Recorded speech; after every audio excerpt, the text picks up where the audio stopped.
Hello, everybody. Welcome back to another episode of the Biters Podcast, the podcast dedicated to all things Walking Dead and zombies. I am one of your hosts, Jeff Marsick, a screenwriter and writer of the independently produced comic book Z-Girl and the Four Tigers, and with me is my good friend and co-creator of Z-Girl, Kirk Manley. Kirk, say hello to everybody. What's up?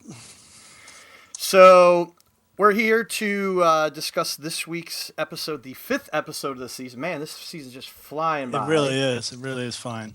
Kirk and I were just looking at the schedule. We got three more episodes, and then we take the mid-season hiatus. Yep. We've got episode 6 is Live Bait, and then Dead Weight on November 24th, and then December 1st is Too Far Gone. And then we all get to sit and bite our nails for a couple months until February.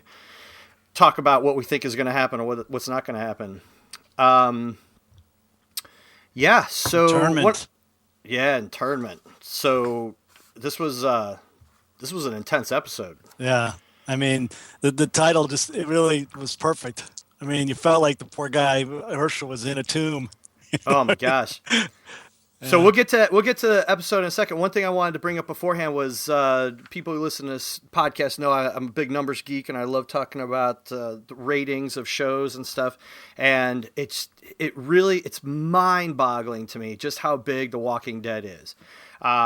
So I pulled all these numbers off there was an article on Entertainment Weekly, which after the show I'll post to the Facebook site.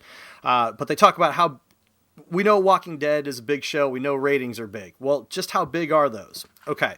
So it averages 19.9 million people per episode. Now, this isn't just watching it the day of. This is also what they call +7. It's the 7 days of DVR playback. Because, I mean, let's face it, not many of us, especially when you get older, like Kirk and I are, we don't watch anything at 9 o'clock. We're like getting ready for bed. That's right. But in Kirk's case, it's probably like 8:30. Actually, I just started getting ready for bed, and it's about 1:20. Yeah, he's in the afternoon. He may doze off. I have to get started early, At this. Kirk may doze off during this podcast, so I'm sorry. Don't worry about it.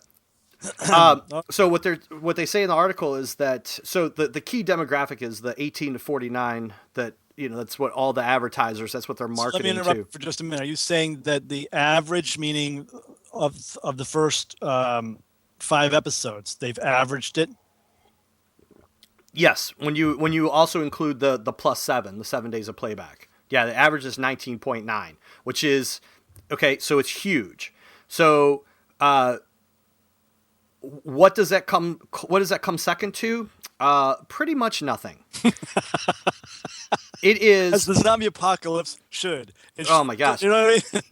Nothing else should come close to the zombie apocalypse. No. But check this out: The Walking Dead is 23% bigger among adults 18 to 49 than Sunday Night Football, which is broadcast TV's 23%. Oh my god! Which is broadcast TV's the broadcast top-rated show. But this is a new development. I mean, it's always been strong and it's been gaining, but now we're like this season. I guess we're into whole new prehistoric dimensions here.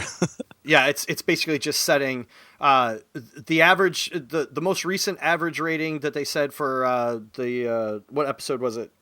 Was it not the premiere? But I think 2 episodes ago it was a 10.3. That's the same number as the Breaking Bad finale. Wow. And we just did that on a regular episode. Okay, so a lot of people watch Scandal on ABC. It's highly regarded. Everybody talks about it. It's a big hit on ABC. You would need 2 Scandals to equal 1 Walking Dead. That's a recipe for a show. Yeah, exactly. It's like trading cards.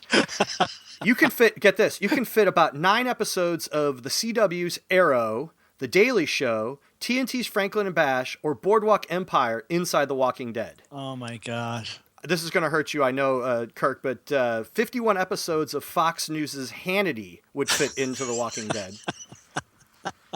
51, huh? Yeah. and only 9 of comedy or of the Daily Show. Daily Show, yeah. let's just sit on that for just a minute. Okay. Got it. If you can tell, those of you listening, Kirk is he's not really a big fan of Hannity or Fox News for that matter. Okay, so if you got to go back a few years to find something that equals The Walking Dead. Yeah, well, that's a good question. All right. Has there been? Okay, so let's when you include the 7 days of DVR playback, let's go all the way back to 2007, 2008, American Idol on Tuesday. Wow. And that's comparable? Yeah. Wow. That was the last time something beat the numbers. The Walking Dead. Okay, now when was the last year that a non-Idol TV series? Because we know American Idol was a juggernaut for a while. Right. When was the last year that a non-Idol TV series had a higher 18 to 49 average? You got to go back to 2002, 2003 to Fox's Joe Millionaire and the second to last final season of Friends. And they go back even farther to look at things like the second season of CBS's Survivor beats The Walking Dead. The final season of Seinfeld crushes The Walking Dead. And you got to go back even farther, 95, 96 to pick up Caroline in the City, which you were a big fan of. I think you have all those DVDs. Oh, absolutely. And The Single Guy. I don't even remember The Single Guy. And all of those beat The Walking Dead. I mean, it's crazy. That's insane. Plus, most of those you're saying, or a lot of those that you were saying, were finales. Which the final seasons. Yeah, which you would expect, to have. We're talking about regular season, mid-season episodes. Yeah, that's phenomenal, just phenomenal. Well, I suspect that based on the status of this season, that's only going to continue to grow. The word of mouth is going to add to that. Yeah. So I guess those naysayers who said that this show was going to implode. Yeah, that was last week's news article there about the showrunner from Sons of Anarchy. Yeah, lots of people were predicting after not Scott Gimple, who was the previous showrunner. How fast we forget. That guy, yeah. Early onset Alzheimer's, folks. Get yourselves checked. That's right. So that's amazing. Those numbers are incredible. I had to think when we started watching this episode, the opening teaser part. I had to. The thing that first came to mind was that somebody on the show is listening to us. I know, right? You're talking about the dogs, right? The dogs. Unbelievable! Yes! I sat there. I started laughed out loud. I was like, I cannot believe that after 4 seasons, and then I come out and say that, and then boom, the next episode, the dog's munching on the zombie. Exactly. But I think it was because they were, it was obviously trying to say that he had just left Carol to the dogs. You know what I mean? Right. But so it made sense for them to bring him in at that point. But I hope that's not just a one-off thing. I'd love to see them introduce dogs in a greater way in the show. So if dogs are munching on zombies, do the dogs? We talked about this. Do the animals change? Yeah, well, that's always been an interesting question, and I think different zombie incarnations, whether in book or in movie, have delved into that or not delved into it. It seems that, like in Kirkman's world, where he doesn't use the term zombie, he's also chosen to not have that part of the zombie lore, be in the storyline, because they haven't encountered, to my knowledge, in the book at all, any zombified animals. But I mean, I might be wrong. If that somebody out there can correct that, then please do. But so yeah, I think I think it would be cool if they were. That would add a new threat. But well, animals, the dogs and cats, they eat their own feces, so without any problem. So wow, maybe it doesn't bother him. We gotta turn this one around, man. 'Cause we're heading south on this one. All right, let's get into good, bad, and the ugly. All right, go ahead. You started it. You start, okay. Good. I thought just the fact that they keep heaping on the dread and the bleakness I mean, each episode this season has just gotten darker when you don't even think it's possible. You know what I mean? Also, I love the growing feeling that the prison is becoming a liability and unsafe. Right. And that this was kind of the first episode where that was really kind of almost admitted. I think there's a scene with Rick and Herschel where Rick says, you know, is this a done deal? You know, are we finished here? You know, right. But I thought that was that was good, and it sets a great tone. The brutal depiction of the sick ward and Herschel's amazing effort to maintain a positive attitude in front of the people and to try and keep as many alive as possible till the medicine arrives. That was just. I mean, obviously that was the gist of the entire show, but it was just so well done. Herschel's acting, the way that they had it devolve. You know, you start off with Glenn and Sasha helping them, and then they're slowly just getting worse and worse to the point where they're incapacitated, and the doctor dies, and it was just so well done. It was just brutal to watch. So that was. I mean, there's a lot of good in the show for me, but that was the overall kind of good for me was the keep heaping on of the dread and the bleakness and. For Herschel in this episode, clearly it's a Herschel centric episode, but for all of this was just an amazing. I fell in love with Herschel. Absolutely, in a purely platonic way, but you know, of course, but. I mean, talk about just even from the beginning. So he's sitting there, bagging that the guy Evan, I believe his name was, and which I thought, and I just got a comment about I thought it was cool how Evan's laying on the ground and he's going into spasms and he's right on the verge of death, and you see the gray pallor of his skin. Yeah, and I realized that it was. Because I watched it a couple of times, and it was kind of a factor of the flashlight as Herschel's trying to intubate him, but his skin is gray, and you can just see he's going the zombie the undeadness, whatever you want to call it. It's starting to come on, and he tells Evan, he says, you know, you got to calm down. We're doing this for your own good. He finally intubates him, and he gives a couple breaths to him, and then the camera goes back to the side. You get that side shot, and the flesh color has returned back to Evan, and it was almost like the lights overhead seemed to open up. They did something with the lighting on that scene, and it really sold the fact that, you know, we knew he brought him back, but it just added a little bit more drama, a little bit more what was meaning to that moment. I mean, I think you're absolutely right, but I think they were able to use an actual scientific reality, which was these people their lungs were obviously, I think, becoming blocked or filled with fluid, and they had to be intubated, like you said. And what happens is you're basically suffocating. Right. So you start to turn blue. And there's even a part later on when that starts to happen to Glenn, when Maggie says he's turning blue. So, but I think you're right. The way they played it in that scene, the blueness looks very much the same as the zombie gray, and there's just this hint of, you know, he's going there, and then they bring him back. Yeah, and it that scene too ties into what we've talked about several times throughout several episodes, is that it was a show don't tell. It was, you know, later on we didn't need to go through that again. So having Maggie say, "Oh, he's turning blue," right? Okay, that's fine. But in that opening scene, it was so much better to see that happening. Yes, I thought that was really cool. Absolutely. Plus, it's a metaphor, I think, for the entire Herschel storyline for that episode, which is, you know, he's there, you know, going through this, torturing himself basically to bring hope and keep hope in these people's minds, and to try and keep alive as many as possible. And it was kind of, you know, not a metaphor, but an actual manifestation of that, you know. Well, he was basically a combat medic. When you think about a combat medic in the zone, this was Herschel. Here's this guy who's missing part of his leg, and he's, you know, 60-something years old, the Santa Claus lookalike, and he's going around. That opening scene I thought was funny when he's got Sasha and Glenn there.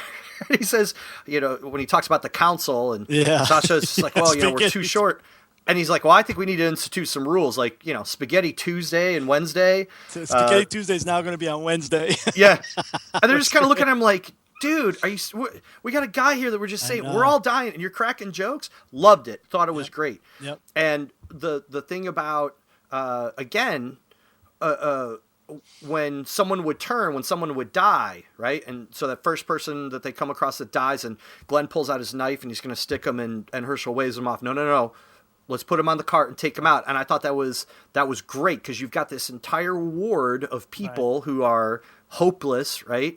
They know what's going on. They know that he's got that what's going to happen, but you don't need to see it. You don't need to see that bleakness. And absolutely, it was one of the first times there's ever been a cognizance of other people kind of watching things, and then the way. So what was it? The fourth act, third act? What I got? The fourth act, when the whole the ward erupts, and he's trying to keep control of everything. Lizzie's upstairs, playing Come Along with the, My Pet Zombie upstairs, and there's the son eating the father behind him, and I mean, it was just chaos. Yeah. And Herschel just holds it together, and it's just he was such a powerful character in this show, and What I liked about that episode, what I liked about the scene was you got to see, as he was telling everybody, you got to stay in your cells, and all the things he was doing to kind of shield people from having to see their eventual demise once they turn, and the inspiration that he was, that when that zombie jumps him, did you see how people like open up their doors and they came out to help? And it was, I think that even in their, so even in their sick state, they knew that this was the guy that they got to help Herschel because of so much that he's done for them. And it was awesome. I loved it. Yeah, and then, I agree. And then at the end, when he comes walking out, to get his breath of fresh air, and the exchange between him and Daryl's just like, "You're a badass," and he's like, "Yes, I am." Yes, I am. That's right. Or then Michonne asks him if he wants to go with her out to dump the refuge in the back of her thing there, the zombies. He's like, hell yeah. Yeah. It's like, but I think, there's an interesting, it's never, even in an episode like this where it's clearly black and white that, that Herschel's doing the right thing. And, it's making a positive comment about his contribution and all that and everything. It's still never completely black or white with the show. It's in some ways there's always gray, and I think that's fantastic. Just like with Carol, and her decisiveness made her an exceptional character, but then it pushed her too far, and she made that decision, that she made that became so so much of a conflict, and then it resulted in the end of last episode. But in the same thing here, Herschel's commitment to trying to prevent these people from having to see what happens, his willingness to sacrifice himself continually to help them, it ultimately ends up causing the whole catastrophe in the end of that episode. Right. Because he doesn't close the gates, he doesn't lock them, he doesn't push. In other words, he should have taken Sasha's feet and pushed him in to her place and shut her door, got everybody locked in, and then gone back and seen about her. But he couldn't, And so in some ways, this show's like saying, I think that's what I took away from it, was that this is a wonderful way for a person to be in this kind of a crisis, but only to a point. And then at some point, you have to also be a Carol, because you've got to realize that survival is the most important thing. And it's like, when do you draw that line, and if you drew that line a little sooner, that probably wouldn't have happened the way it did. You know what I mean? Right. So it's tough. Good. Just really well done. Well, when he comes out of the room after Rick has told him, so he's and you kind of knew at the beginning when Glenn asked him if he's ever stuck a person before, and he was like, no, you kind of knew, all right, sometime in the next 50-something minutes, he's going to have to stick somebody.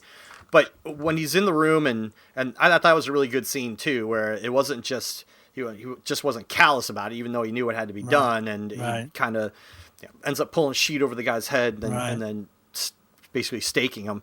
And then when Rick comes up and tells him what he's done with Carol, and you see how afterwards there's he kind of staggers. It's like that's a blow to his.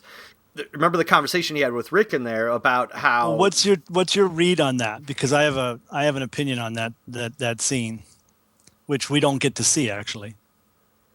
You're talking about when Rick tells him. You're talking about after their conversation through the glass when he says, "I got to tell you," right? Yeah.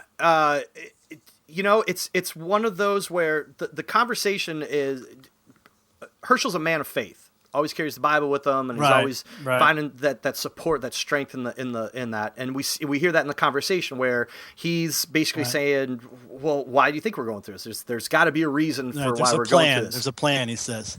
But I think that when he hears about Carol, that's the first shaking, it's like a tremor to his foundation of his belief. And then later on at the end of the episode when Maggie says, "Okay, you go get some sleep now," and he goes into his cell, and what does he do? He closes Caleb's eye, and he sits there, opens up the good book, kind of looks at it, and then he just closes it. And I think that's the point where I think Herschel's faith is on there was no relief in the words of the good book, for what he had been through. And but what I was talking about was the fact that we don't actually see his reaction to what Rick did. Instead, they cut, and then you see him coming out of the room, and you can tell he's pretty much, like you're saying, he's been like hit with a brick. You know what I mean? Right. But the question is, I think the assumption is that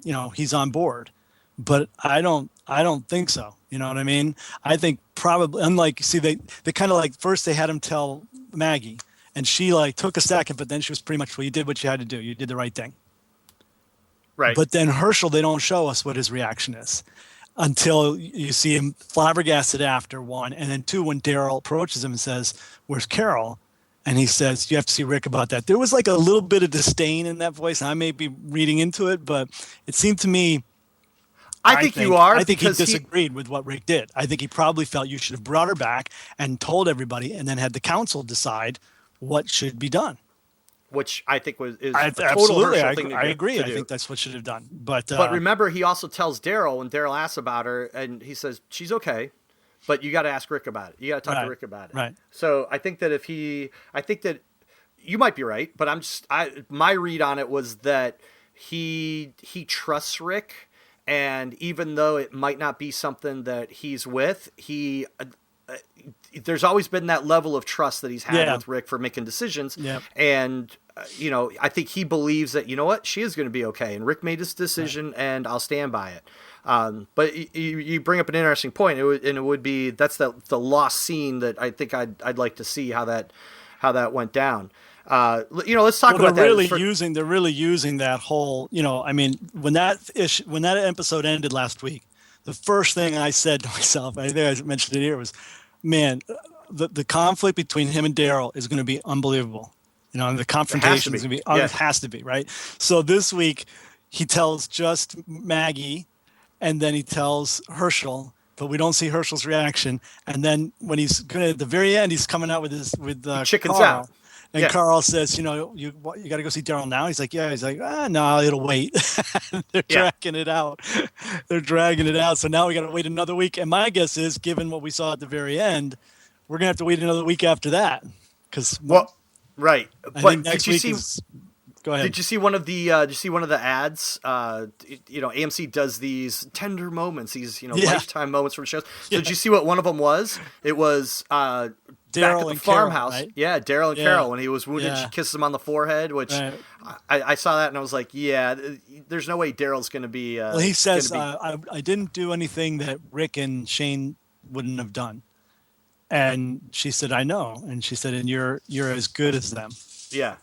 And it was an interesting choice of which segment to show. I agree with you, but my guess is, based on the surprise at the end there, that we will probably get next week's episode will mostly be about what he's been up to, the governor, and where maybe almost like a flashback, and so we'll probably won't get the confrontation that we're craving between Rick and Daryl. So let's go back to when Rick comes back in to. I want to just, before we leave Herschel, I just want to say one other quick thing was, again, why I think the ratings are so amazing on the show, why we're having such an amazing season, why everyone's always talking about it. If you take Herschel now and put him next to Herschel from season 2, completely different people. World of difference, yeah. You take Carol now and Carol season 1 and 2, completely different. You know what I mean? You're seeing now, they haven't done it effectively with everybody, but the transformation of characters on the show is just is to me, it's the linchpin of the show's success, because they go through these experiences, and it would change any normal person, and it does. Right. And we're getting to see that, which is such great drama. Yeah, we see that. We've seen it in Carl as well. Yep, Carl's another great example. Yep. Toxic than he used to be. The only person who's devolving is Glenn. I mean, he's just. But we'll get to that in a minute. We'll get to that later. No, but let's back up a second. So Rick comes in in the Super Hyundai, and which looks remarkably clean, by the way. He hit the car wash on the way. Oh, okay. Had to get the dog germs and the. So Rick comes in and he sees Maggie, and Maggie's looking in the car. Hey, where's Carol? And he tries to blow her off, and she's like, "Where's Carol?" And For her. So he's kind of like, "All right," and he tells Carol, or he tells Maggie, Carol killed David and Sharon, and she's dumbstruck. She's that hits her hard, and then Rick's like, "I couldn't bring her back." And I couldn't have her come back here, and with Tyrese coming back, I wouldn't have that situation, and it just wasn't wasn't a good thing. So he basically pleads his case, and he takes 2 steps, and he turns around, and he does he wants to take the temperature of what he did. You agree with what I did, right? I didn't do bad, did I? And I thought Maggie's response was interesting. Again, I guess it ties in. I think it ties into the faith that they have in Rick as a leader. That, yeah, you're right. She shouldn't have come back, but I don't think I would have been able to do that. Right. And that's kind of where I found myself last week. I mean, I understood what he was doing, and I understood the logic and everything else, but I don't think I could have done that. You know what I mean? And I think ultimately, like we said, the council should have been making that decision. But I thought the whole beginning with Rick was amazing. Again, I love when they do the silent starts. I mean, in fact, when they start with the leaves, there's not any noise. There's not even music. There's just the leaves moving, and then you kind of figure out that that's from the back of the car, and then they pull back, and you see the car speeding on, and then I mean, come on, you got to give Andrew Lincoln credit, man. He does good grimacing. Sometimes he's best without lines. I think he was. I'll have to check him. I think he graduated magna cum laude from Grimace School. Oh, okay. So anyway, he's got that down, and then they tear by the zombie on the road with the dogs eating, and he looks in the rearview mirror. It was just, it was a great way to just set the start of it back where it ended in the previous week. You know what I mean? Yep.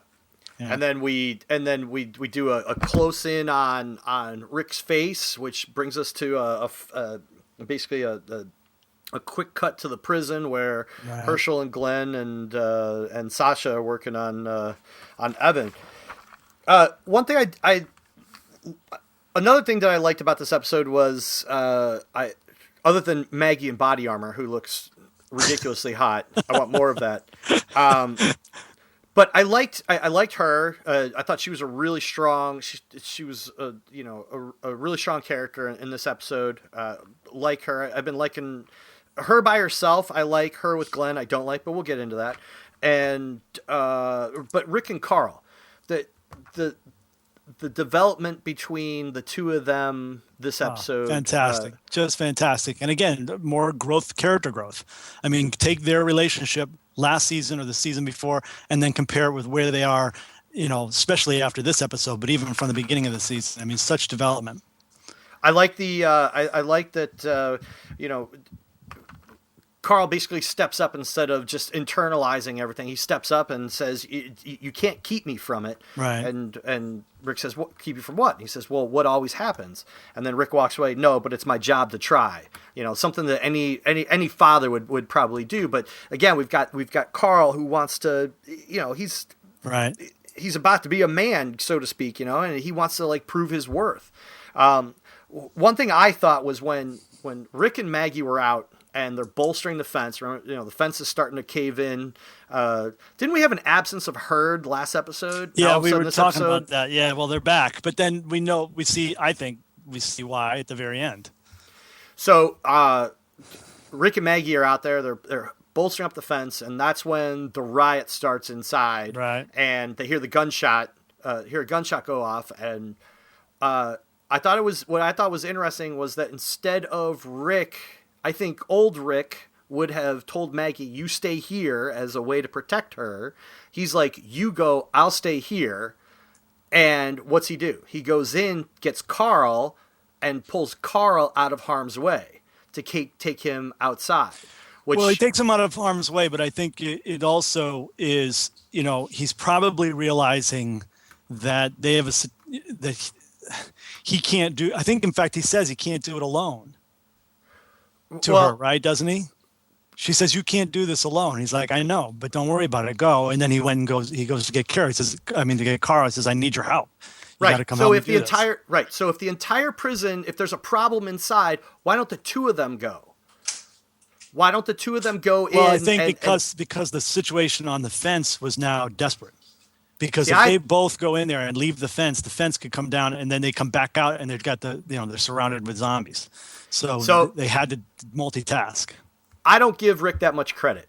I think Rick, given everything that we've seen about Rick this season so far, about how he's more of a lover, not a fighter, and more of a farmer than a gunslinger, I think that it was a machination in his head that Maggie goes in and she can go help out, but I'm going to get Carl and bring Carl out here. He can help me with the fence where it's safer out here. And then I had to laugh because that kind of blows up in his face, right? Because they have this little father-son moment where they share a look, and then all of a sudden the fence falls apart. Well, he's just as I perceived it, in his way of taking Carl out of harm's way, he put Carl in harm's way. And then the zombies come in, and then he's got no choice, and I think that old Rick would have kept a gun out of Carl's hands. No, you stay off to the side. And but new Rick realized that, hey, you know what, my kid can step up, and I mean he's got an AR-15 for crying out loud. I mean, it's not just like, here's a little Beretta, son. He's like, all right, here, rack the clip just. I think it was more about, for me, it was less about him trying to get Rick to get Carl outside with him and be safer and have that blow up in his face. It was more about kind of responding to what Carl had been saying to him before, which was that, like you were saying at the beginning, that he wants to step up, that he wants to carry his weight, that he wants to not keep being sheltered from the reality that's out there. And I think when Rick goes to get him, it's one of the first times that Rick is saying, "I need your help, and I trust you, and I think you're ready, and I'm reaching out to you."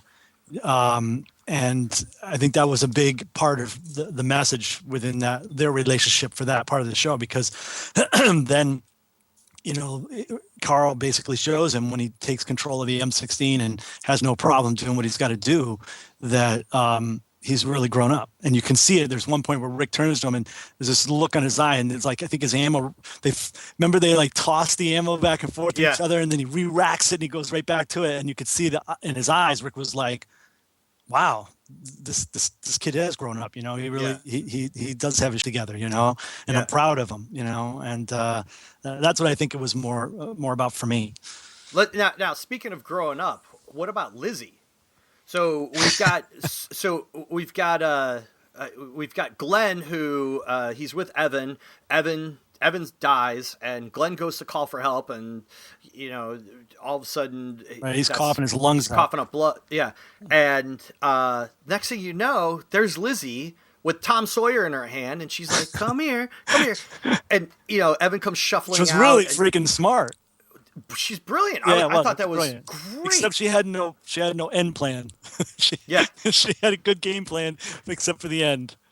Well, she'll learn. She's new to this. Oh, okay. So it's you got some of Carol's influence, I think, on her, and she was a tough little girl. She doesn't have fear. It's clear that she has fear of dying. It seems like in the being the sick and in loss and all that, but she has no fear of the zombies.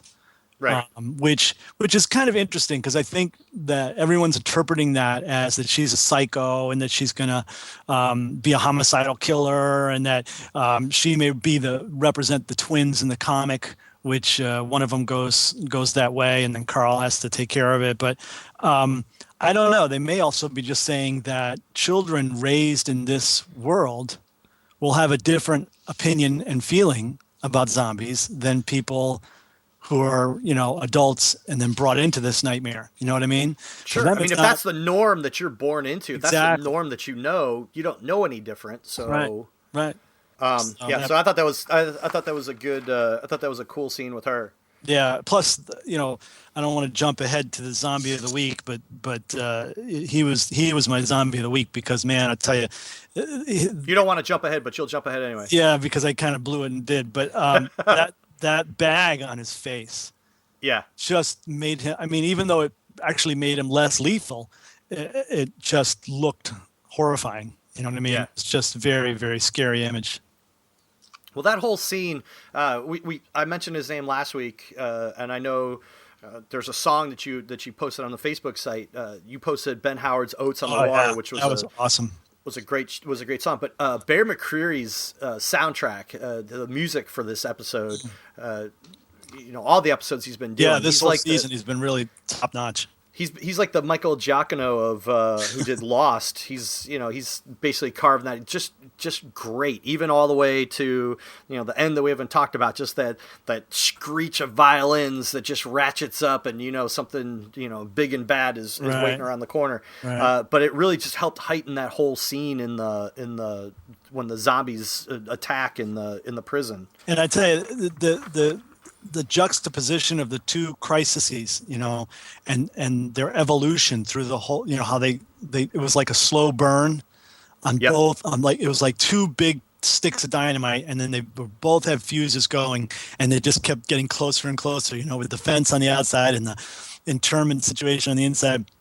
And then when they both explode, it was just awesome. It was just amazing. Well, this is the 5th episode of Biters, and I want to see how far we can go. I think you're 5 for 5 in using the word juxtaposition. So let's see if you can work that into every every analysis. I'll work harder on that. All right, so lots to like about this episode. So what didn't you like? You know what? I have one more important thing that I wanted to say about good. I was so psyched that they didn't kill Sasha. I thought that was I thought that we're never going to get through this sequence without, and the way they traditionally is the way it was Herschel episode. I was like, oh boy, this is going to be Herschel's end. You know what I mean? Right. But then it was like, oh no, they're going to take out Sasha because she's the easier one to take because she's not been there as long. And plus, they're going to continue that whole storyline of Tyrese's world being totally chipped away from underneath them and blah, blah, blah, blah. And then it became clear that wasn't being the case. And I was like psyched because I think she's a great character and I want to see her continue on. But then I thought for sure they were going to take out Glenn. I mean, it really looked. I mean, I thought he was gone. I was hoping. I was hoping. All right, I'm going to talk about my bad first. I'll jump you on the bad.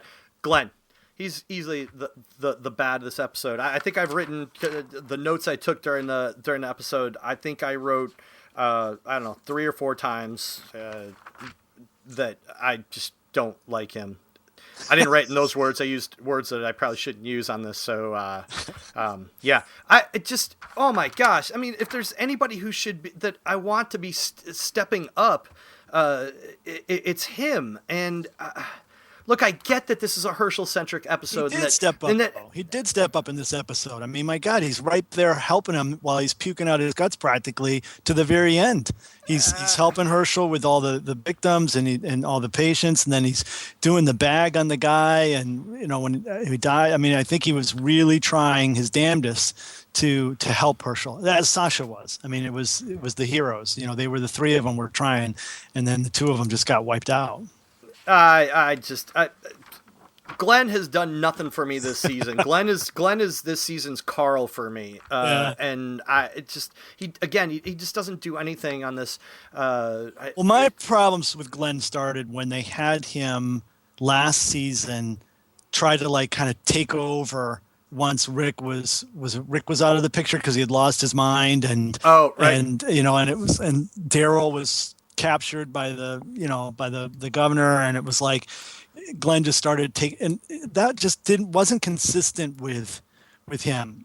I thought as a character, and from that point on, I've always been feeling kind of, I guess, not as as positively about him as well, like you. But I thought that they've used him very little in this season, and I think in this episode he did a pretty good job, and so I don't feel as strongly as you do about it. That was pretty much my big bad. That was the one I didn't. Okay. The one I didn't care for. My bad was they were a little loosey goosey with the time of day throughout the episodes, and that drives me nuts sometimes. Now partly to blame is the fact that the inside of the prison has no lights, has no windows. So when you're in the prison, it could be day or night. You don't know, and I think that's what they're kind of counting on to. But it just seemed like we were flipping back and forth. I mean, when Maggie runs in, and he goes and gets Carl, it's definitely daylight out. Right. But then when Carl and him get to the fence, it's pitch black. Right. Now, obviously, they wanted it pitch black because that's going to make that horde seem larger. They don't have to do as much CGI and everything else. So it made it scarier. Muzzle flashes look cooler at night. Yeah, plus exactly. So, I mean, I understand, but then they should have had it been sunsetting, like when him and Maggie, separate. Right. But, you're led to believe that it would have had to have been a couple of hours for him to go get Carl. So, what it does for me when that happens is not a big deal, but it just takes me out of the, when you're taken into something and believing it's like really happening, it just knocks it out of it a little bit. Your suspension of disbelief. Yeah, exactly. I also don't like the last headshot at the end. Maybe it's because seeing him reminds me of how bad the last season's finale was. But I think it would have been a more powerful ending of that episode if they'd left just with Herschel sitting on the bed, closing the Bible, and that song. Then they want to show you that what's coming, but I didn't need to know that. We all know he's coming. You know what I mean? We all know that he's probably got something to do with the walkers on the fence, but. Of course, I'm talking about the governor. I was gonna say. So, if you're listening this far, I guess we'll. I'll tell you right now. We'll say spoilers ahead if you haven't seen the episode, but I'm sure you wouldn't be listening to this if you hadn't already seen the episode. But still, spoilers ahead. 3, 2, 1. Okay, so we see the governor at the end of the screeching violins, and old One Eyes, old Patch Adams there is watching the prison, and. And then we see the preview for next week, and we wonder what he's been doing in this in his time away. And I assume we're supposed to be led to believe that this may in fact all be as a result of him. I mean, it's possible that he was aware of the swine flu or the sick zombies, and that he somehow got them to the prison. It seems like maybe he's the one that's doing the rats at the fence line, which is drawing the zombies onto the fence line. Oh, because it all kind of that's kind of the implication that I get is that significance of showing him at that sequence right then. Why do we see him right then? And to me, and what's he doing? He's staring at the prison, so he's right there, and who knows how long he's been there.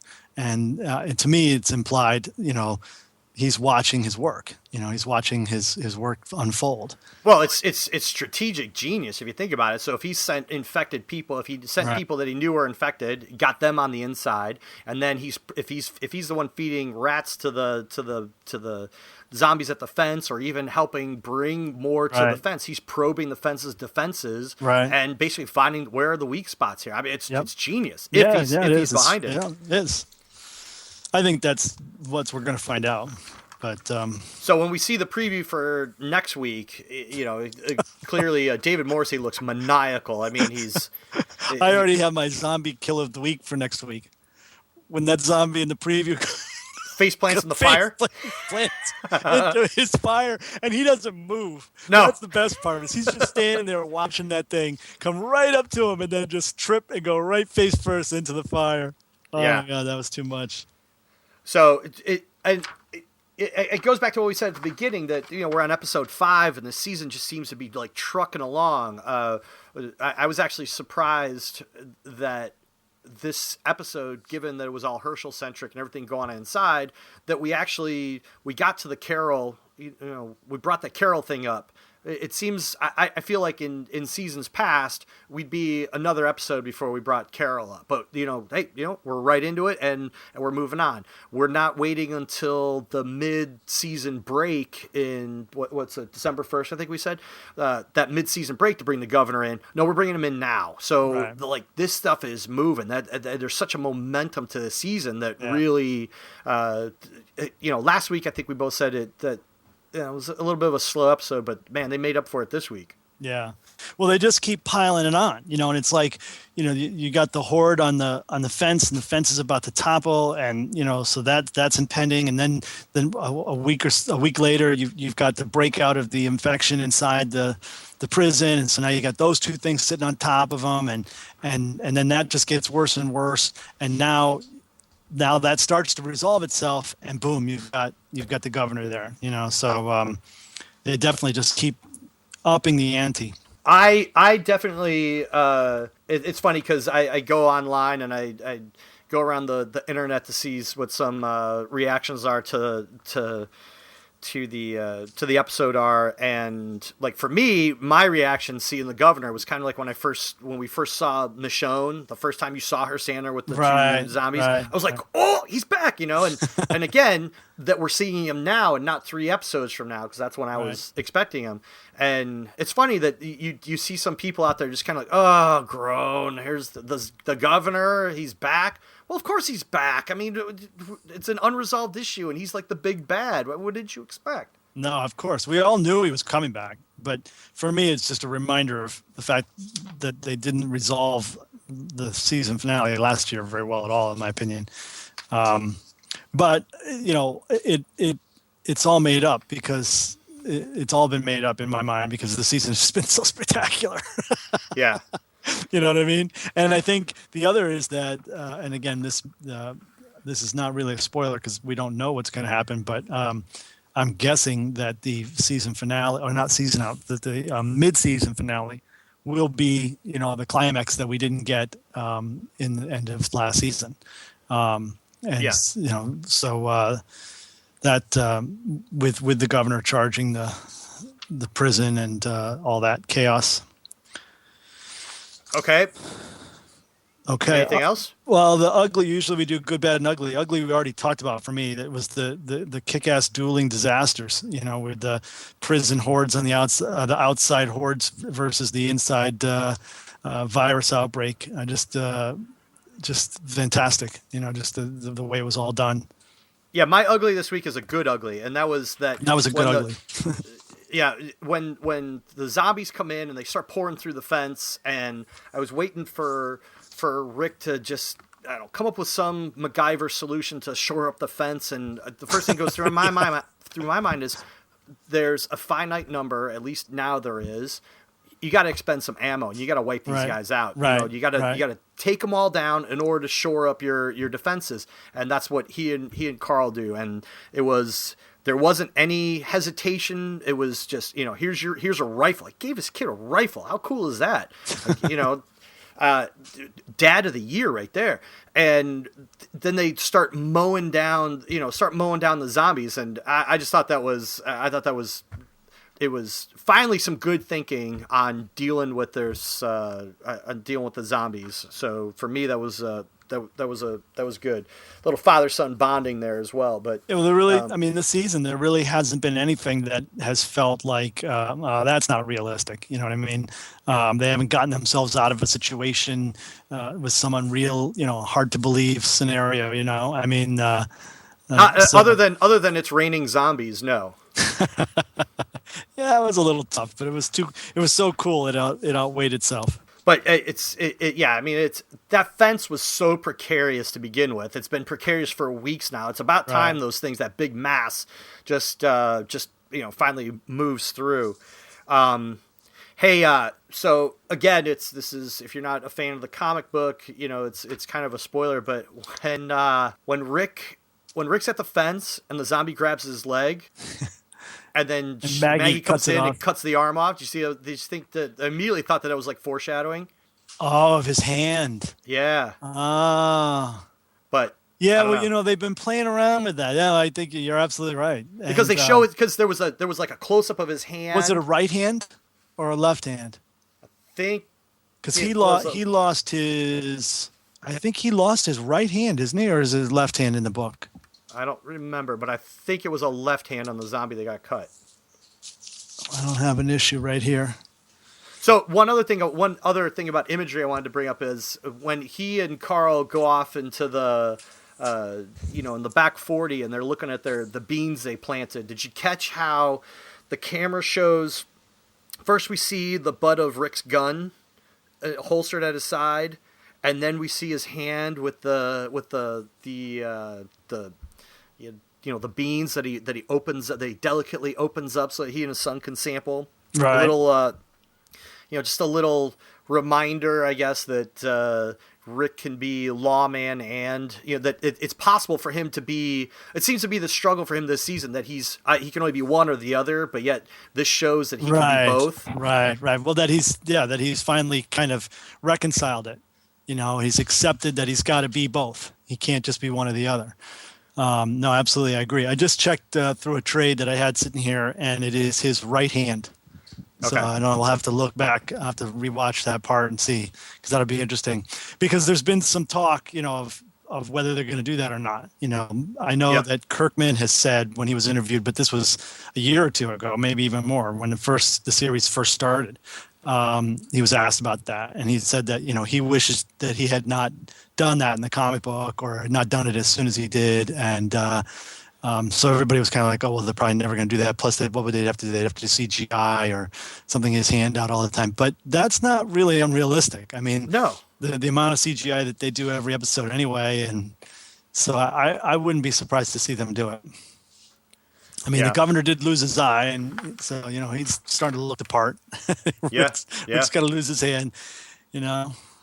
No, I think that was interesting. I hadn't caught that. That was interesting. That's a great observation. So I told you my zombie of the week. Did you have a zombie of the week?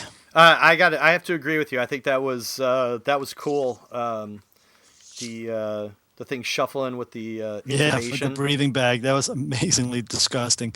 And then for the zombie kill of the week, I just had that whole sequence you just described. The M16 takedown. I mean, it was also so reminiscent of Left 4 Dead, which is a video game, zombie horde video game that I play, and other Dead Rising and other types of. It's a very typical kind of video game scenario for. Right. So it's kind of cool to see brought to life, but. Were your thumbs twitching like you actually had a controller in your hand as you're watching the scene? I wanted to play right after that, definitely. And I've read online a couple people complaining about the fact that why would they have kept guns right there on the inside track, and why hadn't they done this before with the zombies and to get them off of the.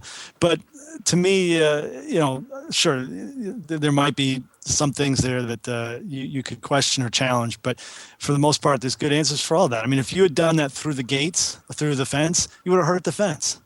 You know what I mean? So, and plus the sound would have brought more zombies. They're always trying to avoid using guns because of the sound. You know what I mean? So it did make sense to me that they would have done this before. You know what I mean? I mean, it's kind of a last-ditch effort. And in that sense, it made sense. Yeah, and I agree with that too. If the fence is holding, no sense in, kind of wait for it to come down and bolster it as you can. But, the other thing too is ammunition doesn't grow on trees. So exactly. They've got a finite amount. And it is. That's your Alamo right there. When they break through that inner area, now you're at a last resort. Now you got to expend ammo. And it would have pissed me off if Rick just grabbed Carl and, we got to hide in the prison. Great. Now you're surrounded and the guns are outside. Well done. So That would have been season 3 or season 2. Yeah, exactly. Glenn Mazzara, by the way, was the guy from the last showrunner that I couldn't remember.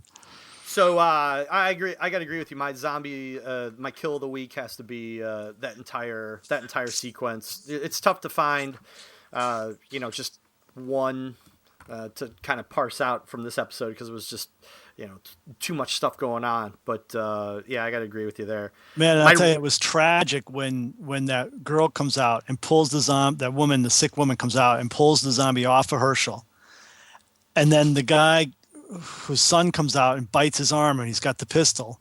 Yeah. And he ends up shooting that woman. I mean, it was so realistic though, Yeah.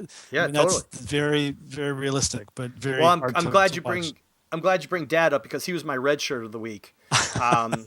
Which was actually sad. Normally I just kind of groan at red shirts like, oh God, you're so blatant about it. But it was the scene where Herschel walks in and sees the boy laying there on the bed, and Herschel knows. Yeah. But the dad's like, no, I'm going to stay with him tonight. I just let him sleep. And he closes the gate, closes right. And as a parent, that kind of tugs on you because you're like, oh, I'd probably do this. Well, I think Herschel knew what was going on. I mean, I don't think Herschel thought he was sleeping, but he no, not at all. Right.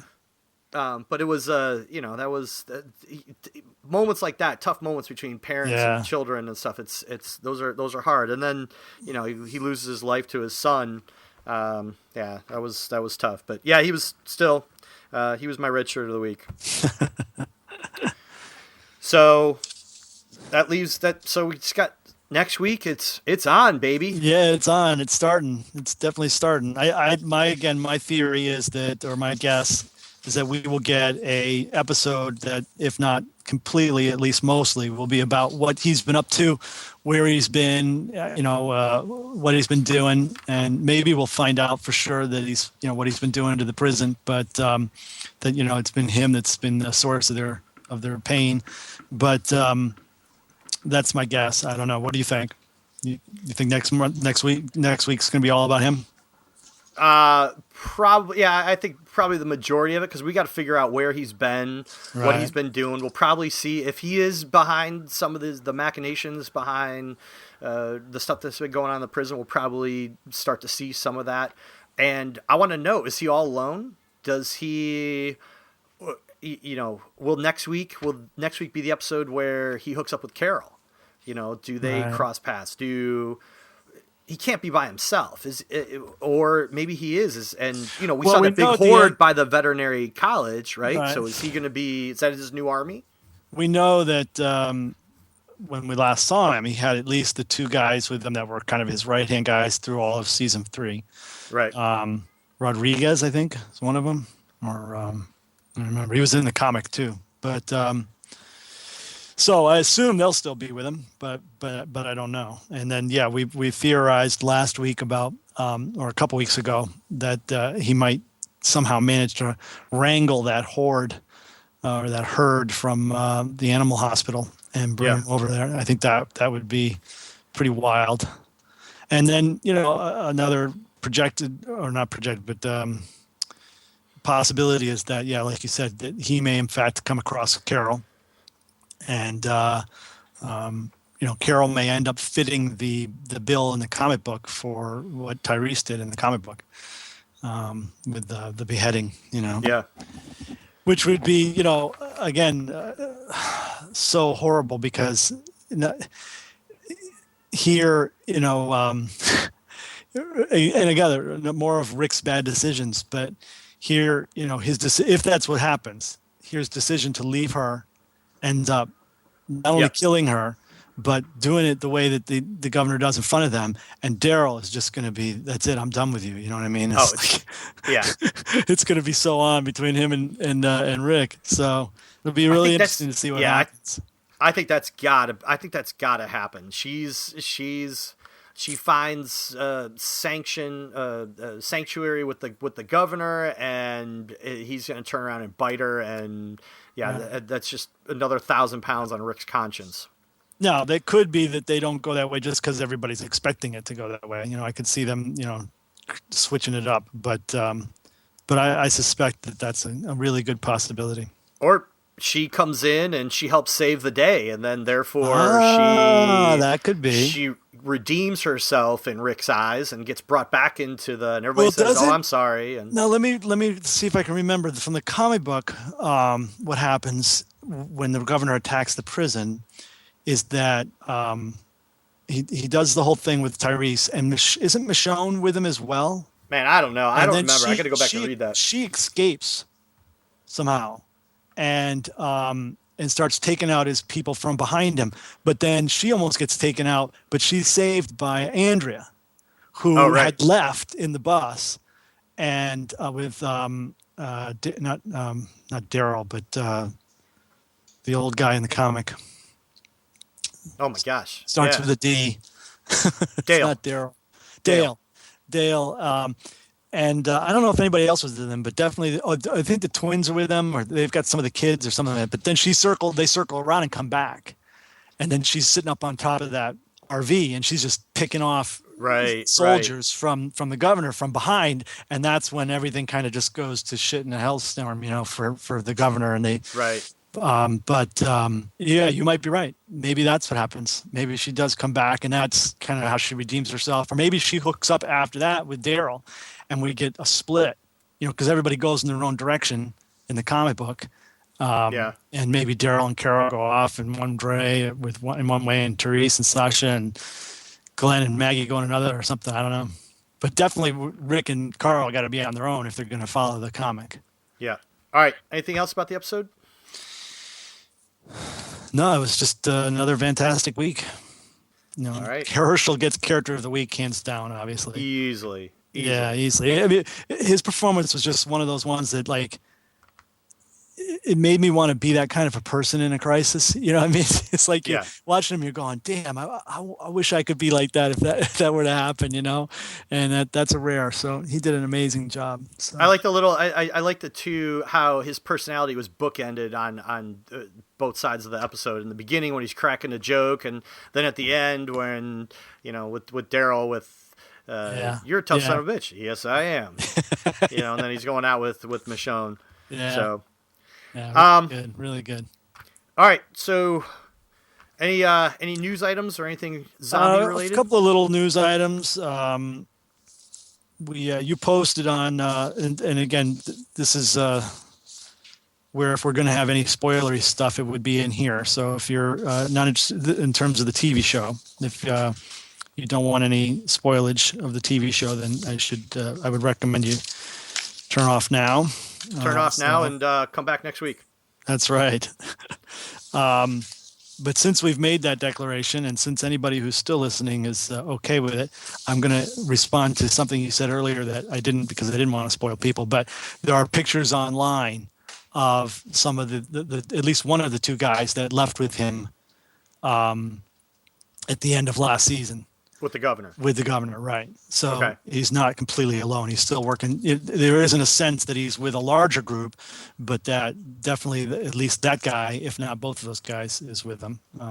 But he was interviewed. David Morrissey was interviewed, and you put this up on the Facebook page as well, I think, right? I thought that was pretty interesting. That there was a lot of speculation that he would not be coming back because of a pilot that he's doing for AMC called Line of Sight, but he insists that that show has not yet been picked up. That he did the pilot during the off season, and so there really isn't any conflict, and that he loves The Walking Dead, and he hopes that if there's a fifth season, he'll be on it. I don't hope that, but I was telling you about a story out of New Zealand. This one's crazy. Yeah, this is pretty wild. I'll just read that. The incident took place towards the end of Monday evening rush hour along the Kwinana Freeway in Perth, Western Australia, and was caught on a dash cam by a passing driver identified as Jordan. It was about 7 p.m. I was heading down a freeway south, and all the traffic just stopped. He said then it was like the movie World War Z, where the zombies just ran into cars. This guy apparently snapped and just got out of his car in the middle of all this huge traffic on this highway and just started running right into cars, running into the sides of them, jumping on the roofs, hopping from car to car, bang. And they the dash cam video is pretty amazing because it does look just like one of the sequences from World War Z. And the guy said that when he saw it, he was just like, "Oh my God, the zombie apocalypse has started." So the only other news I wanted to just report on was the scheduling for the comic book, and the fact that the issue 16 hits tomorrow on the shelves and is the second in the beginning of the All Out War storyline. And what's really significant about this storyline is that they've been hustling, I guess, to get it so that they're basically issuing out 2 issues a month, except for December, between now and April. So we're going to get 2 issues this month, 16th on the issue 116 on November 13th, issue 117 on November 27th. Then December, you just get the single issue on December 11th. And then January, you get 2 more issues on the 8th and the 22nd, 2 more issues in February on the 12th and 26th, 2 more issues in March on the 12th and the 26th, and 2 more issues again in April. So, man, I tell you, if you're a fan of the comic book, the only thing that will be greater than your joy about getting 2 Walking Dead comics will be the size of your dread and fear and anxiety after April, when you only go back to 1 a month. Oh my gosh, how about withdrawal? Yeah, withdrawal is probably a better word. But I'm looking at the cover here for 116. It's pretty awesome, and so I'm excited about that, as I'm a big fan of the comic. So since you're talking about comics, I also wanted to mention another one. This is it's called Rex Zombie Killer. It comes from this smaller comic book company called Big Dog Inc., written by this guy Rob Anderson, who actually is writing he's writing a My Little Ponies series for IDW, and it's drawn by a very, very good artist, Dafu Yu, and it ties into something we had mentioned before in this episode, where we were wondering if animals get zombified at all. In Rex Zombie Killer, it's about this.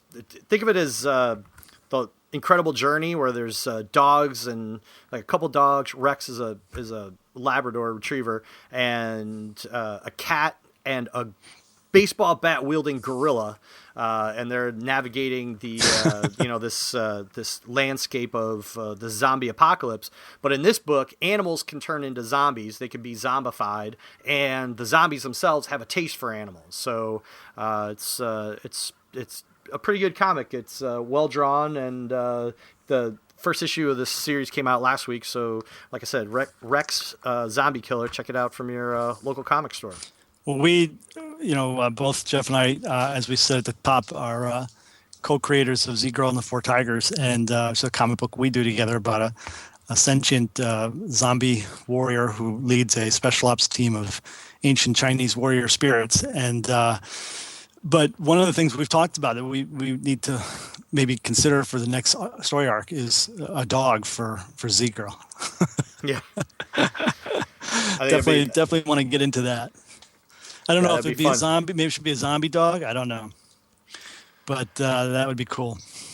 So I'm sorry. The other thing I just wanted to mention too is that we're just kind of getting started with this whole podcast thing, and as anybody who's listening or I'm sure realizes, there's a huge whole world out there of podcasts, and based on all sorts of shows, but Walking Dead has a number of them. But there's one in particular that I want to call out to our listeners and encourage them to also check out, as well as our show, and that's the Walking Dead cast.